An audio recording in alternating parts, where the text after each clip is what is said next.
Hello again, everyone, and welcome back to another Burlingame. It's a small town podcast sponsored by the Burlingame Historical Society. My name is Mark Lucchese, also known as Mark at the Mic, and my guest today went from being a delivery boy for a small grocery store in Burlingame to a founding father of forensic accounting, and together with a brilliant attorney, brought down Howard Hughes. My guest today is former Burlingame resident and current resident of Hillsborough, Paul Regan. Paul, thank you for joining me today on the show. Thank you for having me, Mark. You bet. Before we get to your book, and because you've been a longtime Burlingame and Hillsborough resident, I thought we would just talk about maybe take a little walk down memory lane. Sure. Growing up and all that good stuff. But before we get to that part of it, can you just tell me how you got to be, you were a delivery boy at some little grocery store here in Burlingame, is that right? Jim Super. Jim Super, yeah, right. Right now, or I think Citibank is. Yes, that's correct. Yeah. That was my dad's store back in the 60s. That's right, yeah. Were you going to Sarah at that time? Yes. Yeah. Yes. And actually, I remember most of the deliveries were in Hillsborough. Right, so you got to know Hillsborough. I got to know Hillsborough very well. Yep, and I also, got in the houses and, brought the groceries into the kitchens and whatever, yeah. And I thought, wow, if I'm lucky enough someday to actually live in this town, that would be terrific. Yeah, I know, and that's something. And you were living with your parents over on Ray Park at that time? Yes. Right. You guys had moved from your family had moved from New Orleans out here to Burlingame when you were about 12 years old? Yes, Dad was transferred from New Orleans back to San Francisco, and we settled in Ray Park, 2 houses up from Lincoln School. Coming from New Orleans, was that a culture shock coming to Burlingame, California? Yes. Yeah. Yes, but it was a good culture shock. Good, that's great. Good, except I did miss, I used to play, in the summers I'd play baseball with my buddies, and we'd ride our bikes down to Cafe Du Monde and have the beignets. And, yes. I miss the beignets, but the weather here and the people here were terrific. A lot different. Have you been back at all? Yes, I've been back. Yeah. Yeah, usually. Kathy, my wife and I had our 25th wedding anniversary there 25 years ago. So it's got great restaurants. Oh, yeah, it's a lot of fun. It's good fun for 3 or 4 or 5 days, you know what I mean? Then it's fun to leave. So. Yeah, that's right. Good to be home. Yeah. Okay, so let's get back to growing up in Burlingame. When you got here, you had already probably completed elementary school, so you were going to what, middle school? BIS. BIS, right. Right. And then after BIS was Sarah? Sarah, yeah. And you graduated from Sarah what year? 64. Yeah. Yeah. Boy, yeah. Can you just sort of share some memories of those times when you were in high school and even at BIS? And where did you guys hang out? Well, I somehow got into bowling. Oh, great. I was on Kings Bowl's traveling team, and I spent a tremendous amount of time bowling. And Kings Bowl was in Millbrae at that time. Yeah, it's where the Hong Kong Flower Lounge is now. Did you ever play at Primrose Lanes next door to Jim Super? Absolutely. Absolutely, you did. Yeah. The old that was the bowling alley, the pool hall, the pinball machines, the whole bit. Yeah. Sad to see that go. Yeah. Of course, a lot of bowling alleys are gone now, excluding Kings Bowl. Yeah, I see they're closing the one in Pacifica now. C-Bowl. When you were over there, I had a 300 game at C-Bowl. What's that? I had a 300 game at C-Bowl. Oh, yeah. You're one and only, or have you had more than that? I think I've had 5. I had several at Kings Bowl. And are you still bowling? I do not. Yeah. And the principal reason I don't is I focus on golf. Good for you. But the problem is I used to be reasonably good at bowling, and I bowled in some professional tournaments. But if I bowl now, I stink, and I can't take it. I can't take it. Right. Yeah. So you just said, okay, I'll go play some golf. I want to go play some golf. Yeah. So are you playing over at the Burlingame Country Club? No, I play at the Peninsula Golf and Country Club. Wonderful, in great San club. Mateo. Yeah. Okay, so when you were growing up, or you were here in Burlingame, did you go to Broadway or did you go to Burlingame Avenue with your buddies or anything like that? Burlingame Avenue was a little far, right. But we'd go down to Broadway, and I remember going to Preston's, the ice cream store, and also snag a few beignets, and not beignet, the Bordeaux chocolate candies. Oh, okay, right. Yeah, and the Franciscans. From Preston. The Franciscans were terrific. That's I great. just love those. Yeah. And there was a Petrini's store there, as I recall, which is now a Walgreens. Yes, that was Stanaway Brothers too for a while. Stanaway. Yes, Stanaway. Maybe it was Brothers, Stanaway. the yeah. food center, yeah. right? And now it's a Walgreens. Yeah. Yeah. Yeah. When on Friday and weekends and stuff like that, besides bowling, is there any place that you kind of hung out in Burlingame, or did you go over to Ray Park at all? Oh, lots of time at Ray Park. Yeah. They had baseball games, some basketball. I played baseball more than basketball. Yeah. But, it's just 2 doors down. I know. Me. And then once in a while, if we had a lot of guys getting together, we'd go down to Washington Park and play baseball there. Great. Did you play any sports at Sarah or in the drama club or anything? I was bowling, but Sarah didn't have a bowling team at that time. No. So and it's really a bummer because I would have loved to have had a bowling team at Sarah. That would have been terrific. But I was really into bowling, and I spent a lot of time. What'd you get that average up to? 190s, 195, 198. I don't know that I ever busted 200 for an average, but I was in the 190s. But 5 300s? Yeah. That says something. Yeah. Sometimes you get lucky, So, while we're on Sarah High School, or just in high school in general, any notable teachers or fellow students that you have fond memories of? I liked Mr. McGinley, my English teacher. Right. He was dedicated. He was mine as well. Really? Yeah. Really? Yeah. I like Mr. McGinley. And in terms of students, my class has a reunion the first Friday of every December. Tom Ames. So we meet. Tom Ames. Yeah. Jim Woods. Yeah. Right? Jim Waters. I'm sorry. Yes, Jim Waters. Right. So we meet every Friday, the first Friday in December. Usually it's at the Bass Cultural Center. Uh-huh. I see Tom Ames there and Jim Waters. Yeah. When I was Jim Waters, on the council in Hillsborough for 12 years, I was there when we promoted Bob McNichol to police chief. And when I first started, we had Bob Ramsey, who was a police officer. He went to Sarah. He was in my homeroom class. Bob McNichol went to Sarah, was in my class. Jim Waters was at Sarah, was in my class.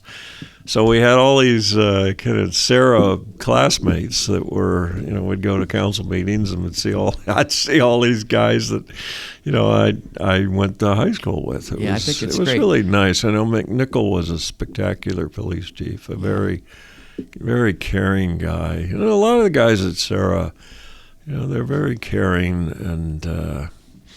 The guy that puts it together, it's interesting now, there are a number of police officers. The guy that puts it together is Mike Scott, who was a police officer in Daly City. Really? Yeah. Mike Scott. Now, I don't remember him, but I certainly redheaded guy. Remember Tom and Jim. I see, when I was working at Molly's, I would see Tom and Jim quite often. And Tom, once in a while, would say, Mark, why don't you join us? For our listeners out there, I was class of 66. Paul was class of 64. So I thought, this year, and I've got Tom's number, I'm going to give him a call and say, I'm coming up. I'm going to meet you guys. Yeah, good. Yeah, absolutely. I think it'd be great. Yeah, it's an easy because trip. I remember a lot of the guys from your class. Did you ever see Tom Ames' fire engine? He gave me a ride. Well, when he was captain, I did something for the fire department, so they came and picked me up one afternoon at the store and drove me around town and everything. But he personally had a fire engine. I didn't know that. Yeah, absolutely. Ask him about his fire engine. That's great. Yeah. Terrific. Yeah. Okay, let me take a look here. So you had 12 years on the Hillsborough City Council. Correct. And you were mayor for a term? Yep. Okay. Yep. Hillsborough, a beautiful city, kind of sleepy though, kind of quiet compared to all the construction and things that are going on in here in Burlingame. Was there any sort of unique instances came up while you were on city council or the mayor?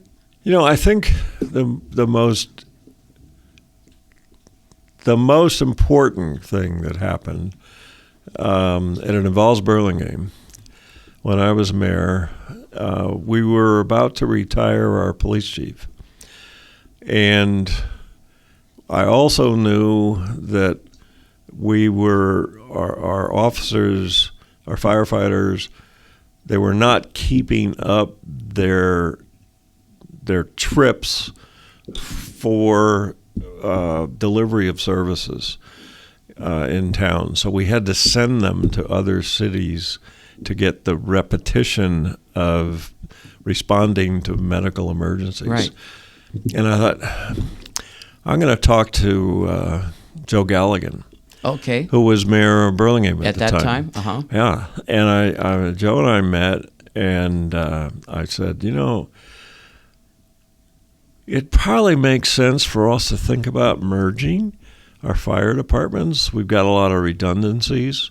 We've got a lot of redundancy in people and equipment. And, it took about a year, but we got it done. And it saved Hillsborough at least $1 million a year every year since, and Burlingame $2 million a year every year So since. you were part of more. that. Yeah. It was. That's the creation of Central County Fire. What year was that? Do you remember? I still have the pen I signed. Yeah. It has a date on it, but I don't remember that date. It was probably 2003, something like that. Yeah, and then that's grown to pick up Millbrae. Yeah, so it's what? It's Millbrae, Hillsborough, Burlingame? Yes, right. A little bit of common provisions to San Bruno. Yeah. But the police departments are still standalone, right? Yeah, we explored briefly the police departments. The difference there is a lot of commonality in service and approach with fire, but police, Hillsborough has a ratio of police officers to residents that's much higher than Burlingame, because we have an expectation that our officers will deliver more services than Burlingame does. So the merger of those departments wouldn't work. Our officers, they were a little concerned about, you had a nightclub here called Blush, and you had a bar, I think it was on Primrose, that had a lot of problems, and our guys were having to go down there Friday nights and whatnot. Yeah. And also sometimes problems with wedding receptions in the hotels, where guests maybe have a little too much to drink, and things get out of hand. And our officers were real excited about increasing their attention on those issues. So, who was chief then? Do you remember?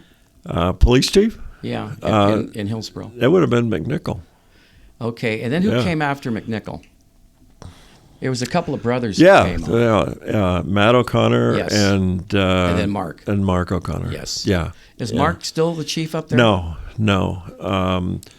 Chief Davis is the officer. He's been there a long, long time, and actually right now he's the interim town manager. Oh, great.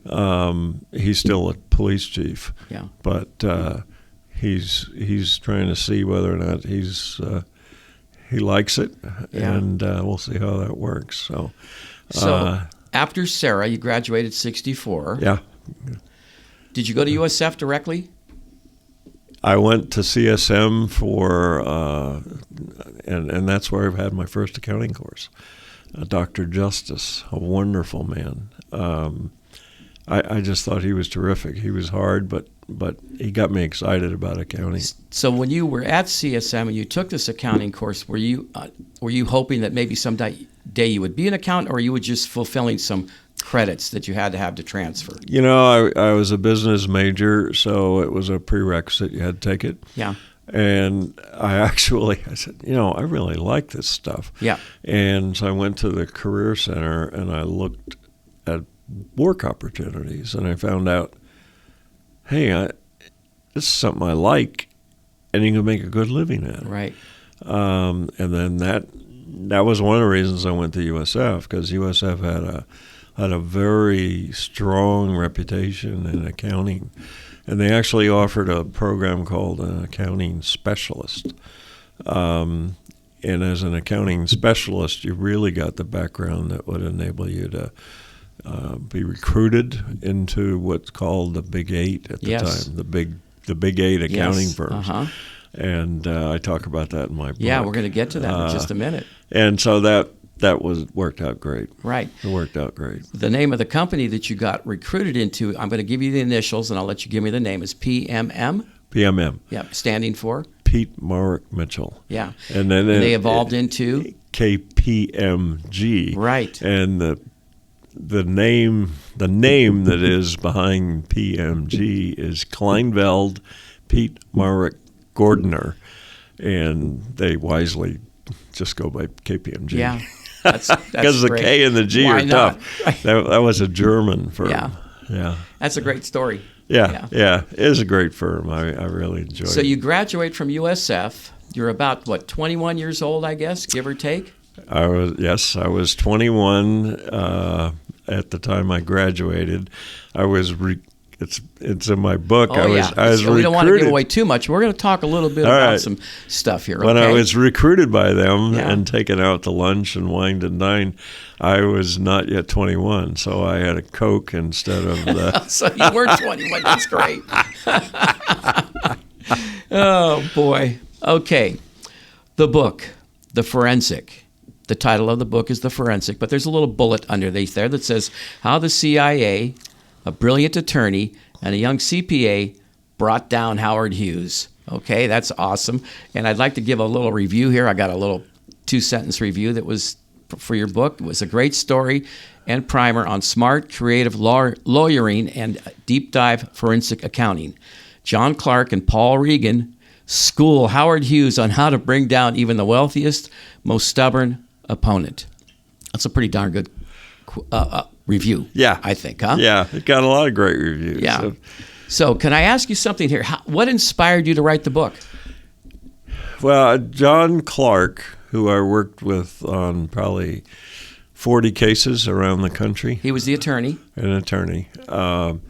Wonderful guy. Lots of passion. To give you an example, he played both ways for Stanford on the line as a guard, offensive line, defensive line. Mm-hmm.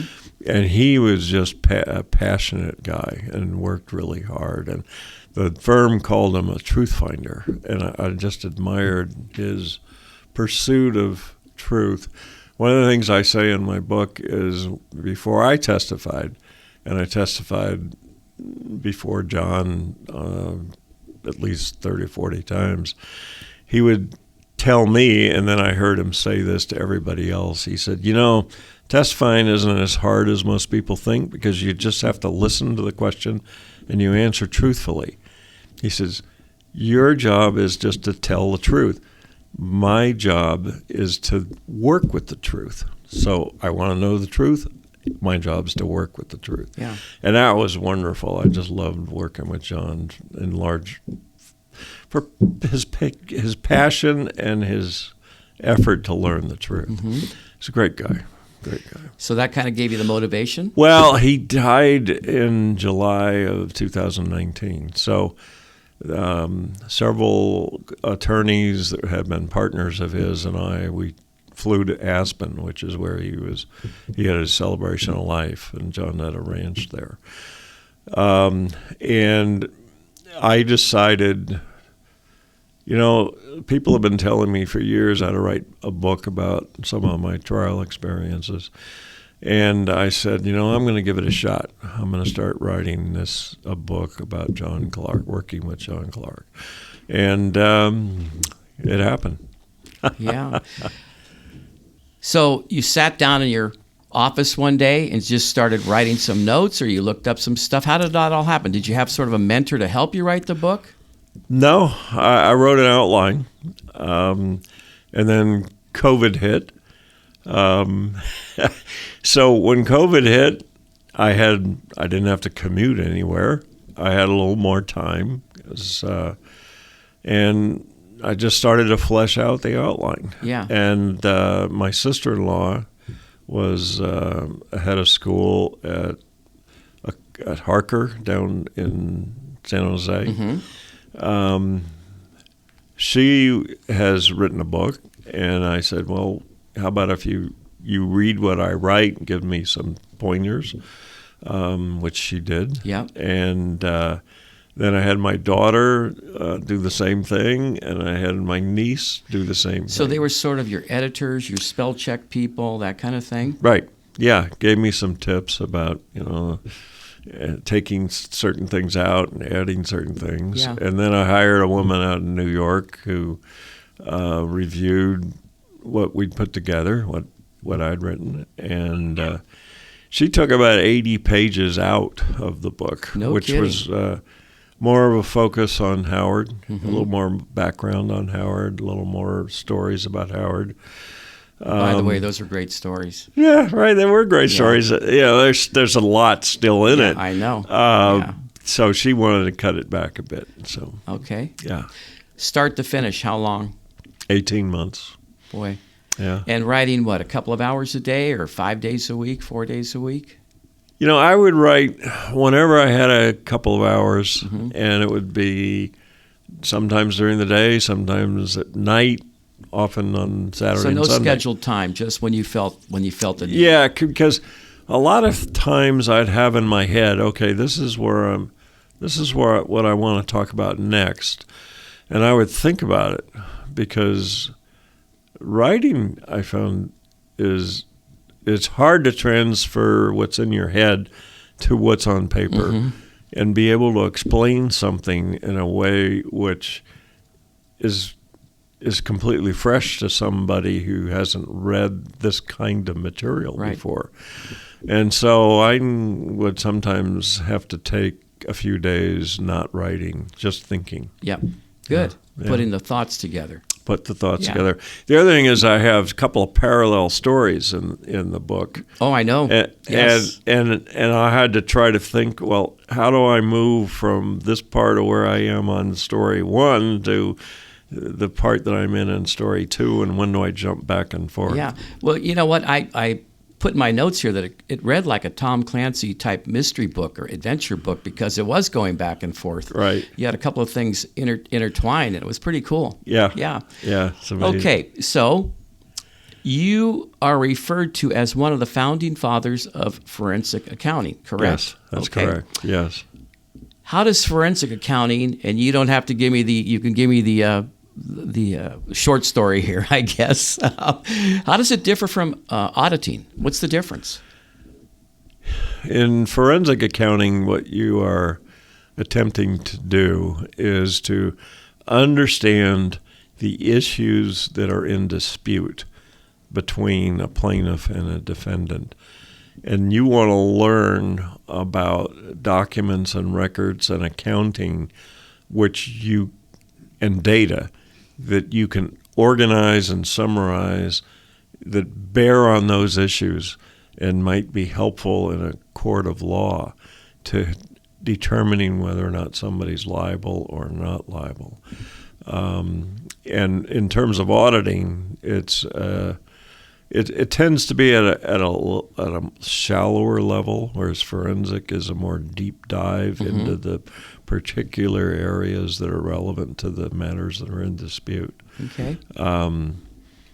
So and you have to learn about what is evidence, how do you preserve evidence, how do you use that evidence in a court of law, Okay. and get the right documents.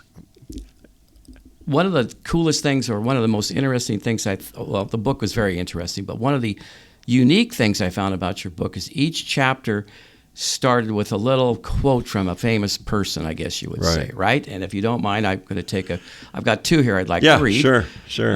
One of them says, "Take chances, make mistakes. That's how you grow. Pain nourishes your courage. You have to fail in order to practice being brave." That was Mary Tyler Moore. Yeah. And then the other one I took was, "You don't learn from successes. You don't learn from awards. You don't learn from celebrity. You only learn from wounds and scars and mistakes and failures. And that's the truth. Jane Fonda. Yeah. What inspired you to use those, and where'd you find the quotes? How'd that all come about? You know, I think bowling, you know, in high school, I said earlier, I bowled a lot, you know, maybe 50 games a week. Wow, that's a lot. Yeah. And I was in a lot of tournaments, and I remembered that sometimes it looks like, well, you know, I'm not doing well this game. But you never give up because the person you're bowling against or whoever, they might slip. Mm-hmm. Don't give up. Learn from, you know, why did you miss that ball? You learn from those mistakes. I'm a big Giant fan too. So, you know, and I think people, if they pay attention to why they missed the ball, why they missed the shot, that's your learning experience. That's how you can get better so that next time you don't miss the shot, next time you take that pin down. And I coached soccer, I coached Little League, and I stress to the guys and in some instances the gals, you know, winning is wonderful. It's lots of fun, but you really learn from losing.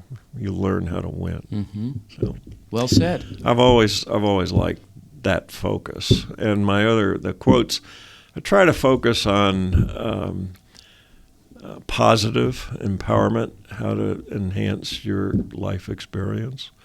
Was the intention to have each quote sort of tie into the chapter? Yeah, a little bit. Yeah. Like this is what's coming next. I had that feeling as I was reading it. Yeah. I thought it was an excellent idea. Good. Nice concept. I really enjoyed that part of it. Okay, Howard Hughes. Howard Hughes intended to become the largest property owner in the gambling capital of Las Vegas. Correct. That property would include casinos, hotels, and raw lands. He would need an airline that would make Vegas its hub to feed the hotels, casinos, etc., right? Right. So he purchased Air West Airlines. Correct. Okay. Yep. So, he also loved airplanes. Yeah. I mean, he's got a heck of a story. Loved airplanes. He got a heck of a story. Yeah. So here you are, fresh out of USF, 21 years old, and you are given an assignment to audit the sale of Air West to Howard Hughes. Is that correct? I was one of the very first jobs I had at Pete Marek was to be an associate or junior on the 1968 audit, and then I was in charge of the 1969 audit. And it was an audit, a typical audit in accordance with generally accepted auditing standards. But then the airline was purchased by Howard Hughes. Mm-hmm. And in connection with that purchase, I had to go back and do the tax return for the airline. And in doing that tax return, I quickly learned that there were an enormous number of accounting entries which were not in accordance with the purchase agreement. Okay, can I ask you a question on that? Sure. Because you stated in the book that Hughes was very good with numbers. I mean, he was a genius, right? You mentioned that he's the Elon Musk. He was the Elon Musk then. Of his day. Right, of his day. Yeah. So how does he leave such a, wouldn't it have been, how did he blow it, I guess? I don't get that part of it. You know what I mean? Here you are, a young auditor, a CPA, and you discover this thing. He didn't cover his tracks or what? Well, he tried to cover his tracks, but Howard was also, he was an aggressive person who tried to save money. He wanted to shave purchase prices as much as he could, a little like Elon did with Twitter. With Twitter, right. So what happened was he was working through his outside accounting firm, which was Haskins & Sells, and his counsel, Chester Davies, who was a maniacally aggressive and obnoxious attorney from New York. Through those two forces, he pressed hard and harder to get them to identify ways that they could drive the purchase price down. Now, the key was, I could find the entries, but I couldn't find the connection to Howard Hughes because he worked through others. The key was, and this is a big part of my book, is that the Department of Justice was working on the criminal side of my case. And their case was thrown out because their first witness before the grand jury got a fire axe in the head and was brain damaged. And the next witness disappeared. Witness 1, witness 2? CW, they call them confidential witness 1, confidential witness 2. So the DOJ had to drop their case. Wow. And Hughes, the parallel part of my story was the CIA had teamed with Howard to recover a Russian submarine that had sank off the coast of Hawaii.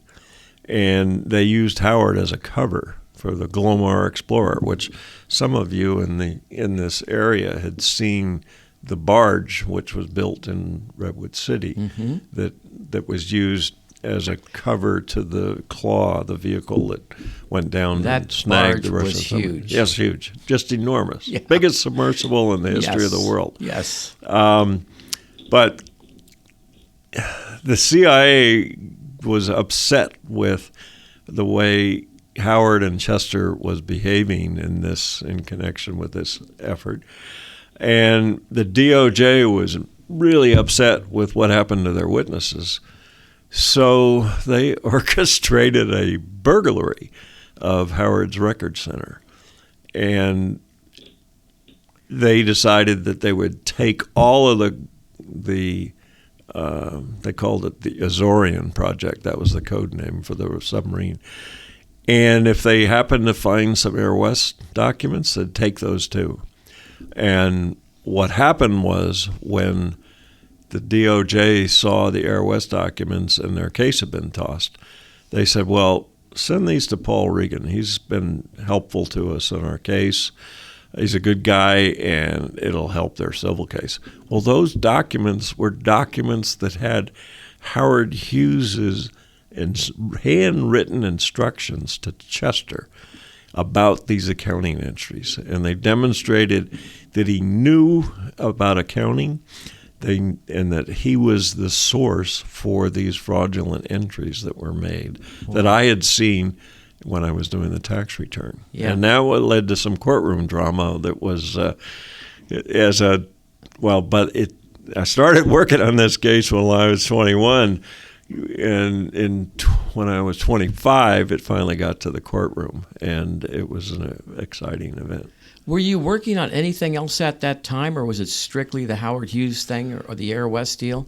No, the Air West, there were times when it occupied all of my time. Yeah. But the litigation is, I've gotten used to this.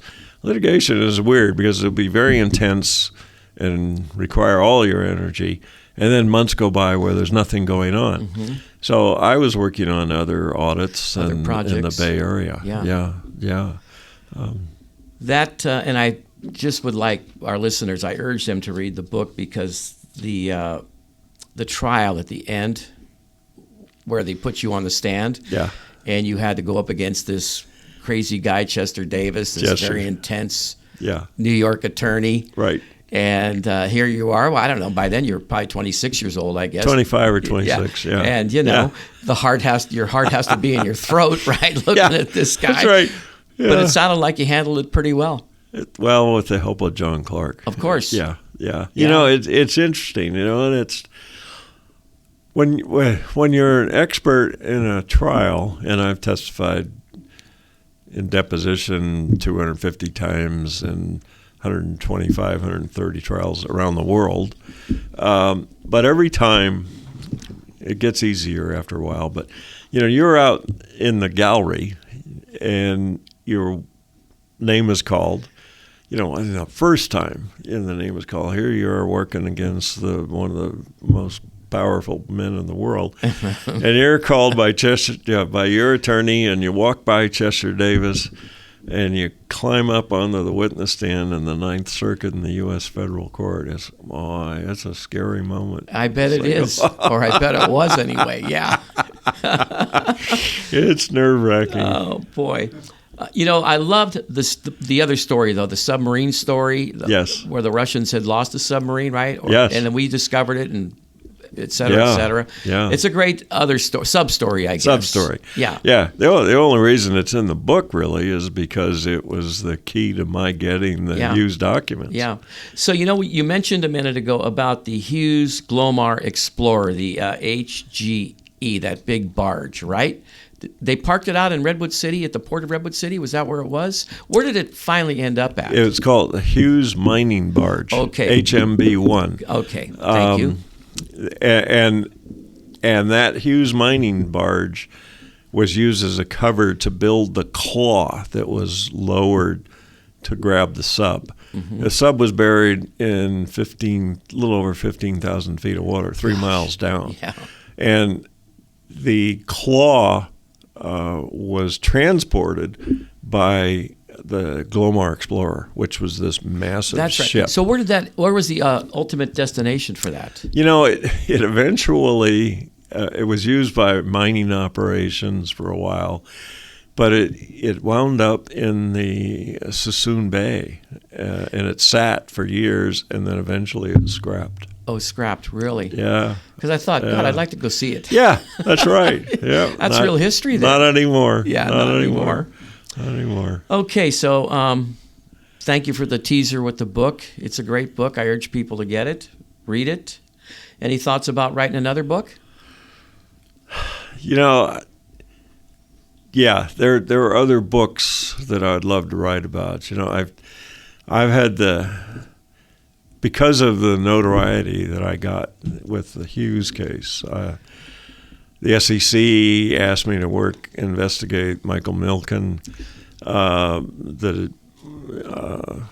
The Department of Economic Development in England asked me to investigate John DeLorean.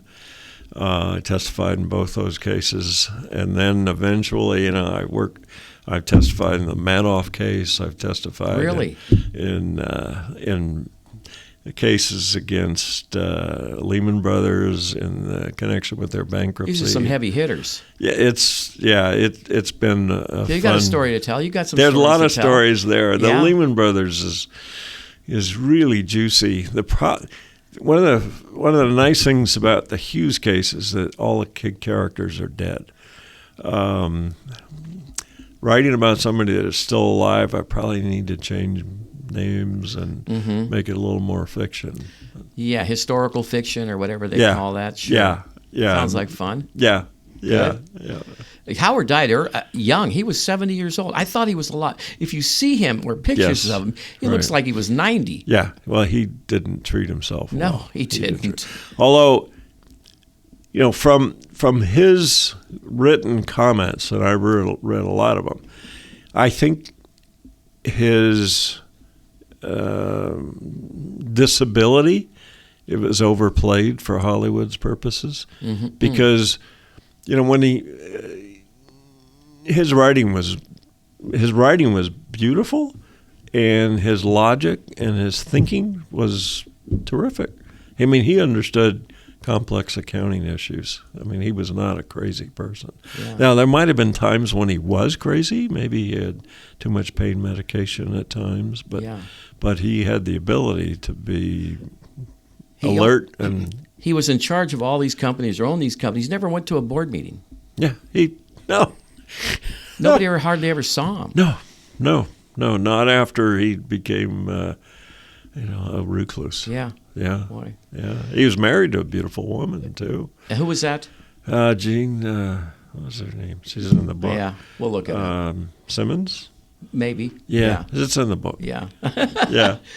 Speaking of the book, where can our listeners find your book besides here at the Burlingame Library? Yeah, the Burlingame Library. I'm looking at it right now. It's got its name on it. But Amazon.com's the easiest. Great. That's they're very quick. I get it from Amazon.com faster than from my publisher. Isn't that crazy? Yeah, they're amazing. And it's been out for sale for what, a couple of years now? No, it first was for sale, and it's 18 months ago. Congratulations. Yeah. Before we shut this down, how about a little shout? Let's see, you've been married for over 50 years. We just hit 55 years. 55 years. A little shout out to your wife. Yeah, absolutely. You guys got married during college or 68, after? 68, a week after graduating. Graduated together from USF. Man, and how many children? 2 boys and a daughter. Great. And they have each have 2 children. And are your grandkids in the area? Yes. Good for you. My son is one of my partners. Oh, wonderful. And he lives in Hillsborough. He Good. lives up my West School. Great. My next oldest is my son Tim. He's a CFO of Dropbox. Yeah. 2 CPAs. Oh, no kidding. 2 CPAs. Wonderful. 2 MBAs. Boy, they could be future guests on the show. Okay. And my daughter majored in anything but accounting. Oh my! What a great story. Yeah, they're good kids. Paul Regan, thank you for being a guest today. You're welcome. Thank you for having me. I'd like to thank Paul Regan, author of The Forensic, for being my guest today on Burlingame. It's a small-town podcast sponsored by the Burlingame Historical Society. Thanks to Kathy and Shelby Lucchese for editing and producing, the great Ray Tyler for video, original music by Bray. You can hear more of Bray at braymusic.com. This podcast was recorded on Thursday, June 15th, 2023. The Burlingame Historical Society copyrights this recording, and no part can be copied or replayed without the permission of the Burlingame Historical Society. So until next time, everyone, see you around Burlingame. It's a small town.